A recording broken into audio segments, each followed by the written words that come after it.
அஸ்ஸலாமு அலைக்கும். Hi friends, welcome to our channel. எல்லோரும் எப்படி இருக்கீங்க? நல்லா இருக்கீங்களா? இப்போ நீங்கள் பார்க்க போகிறது எங்களுடைய ஆனிவர்சரி விலாக்.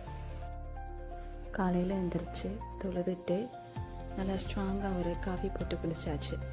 வேலையெல்லாம் ஸ்டார்ட் பண்ண முன்னாடி இன்றைக்கான பிரேக்ஃபாஸ்ட்டு எங்கள் ஊர் ஸ்டைல் வட்டலப்பம், இடியாப்பம், சிக்கன் கறி, அப்புறம் பாயாசம் பண்ணியிருந்தேன் ஃப்ரெண்ட்ஸ்க்கெல்லாம் கொடுக்குறதுக்காக.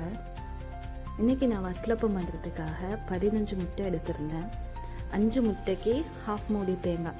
நான் 15 முட்டை எடுத்திருந்ததுனால 3 மூடி தேங்காய் எடுத்துகிட்டு தேங்காயை அரைச்சி நல்லா கெட்டி பால் எடுத்துக்கிட்டேன். கெட்டி பால் எடுத்து இந்த முட்டையோடு ஆட் பண்ணிக்கிடலாம். இதுக்கு தேவையான அளவு சுகரை ஆட் பண்ணிக்கிடலாம். அப்புறம் நான் எக்ஸ்ட்ரா கண்டென்ஸ்டு மில்க்கும் ஆட் பண்ணிக்கிட்டேன். அப்புறம் இதை கொஞ்சம் கெட்டித்தன்மை கொடுக்கறதுக்காக ஒரு கைப்பிடி அளவு பொரிகல்லையும் கொஞ்சோண்டு கேஷ்யூவும் அது ரெண்டையும் ஒரு பக்கம் பொடி பண்ணி எடுத்து வச்சுக்கிட்டாச்சு. அப்புறம் நம்ம ஏற்கனவே மிக்ஸ் பண்ணி வச்சுருந்ததை வடிகட்டி எடுத்துக்கிட்டாச்சு. முட்டையில் உள்ள வெடிக்கெல்லாம் நம்ம வடிகட்டு போகும்போது அதிலே சேர்ந்து வந்துடும். பொரிகல்ல கேஷ்யூ அதையும் அதோட மிக்ஸ் பண்ணி கொடுத்துட்டு ஒரு கீத்தளவுன பாத்திரத்தில் ஊற்றி எடுத்துக்கலாம். அதை டபுள் பாயிலிங் முறையில் பாயில் பண்ணி எடுத்துக்கலாம். எனக்கு அது ரெடியாகி வர்றதுக்கு 1 hour ஆச்சு. ஒரு பக்கம் சிக்கன் கிரேவிக்குள்ளதை நான் ரெடி பண்ணி எடுத்துக்கிட்டேன். அது முடிஞ்சதுக்கப்புறம் கையோட பாயாசத்துக்குள்ளதையும் ரெடி பண்ணி எடுத்துக்கிட்டேன்.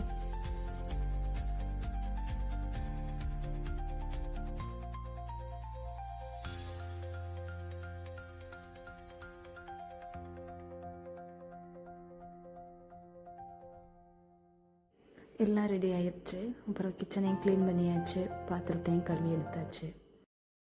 அன்றைக்கி தர்ஸ்டேனால் அஸ் யூஸ்வல் ஃபுல் க்ளீனிங் தான்.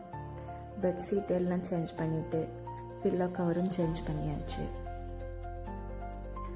துவைக்க போடுற ட்ரெஸ்ஸு, பெட்ஷீட்டு எல்லாத்தையும் துவைக்க போட்டாச்சு. வீட்டுக்கும் வேக்கம் போட்டு மோப்பும் போட்டாச்சு.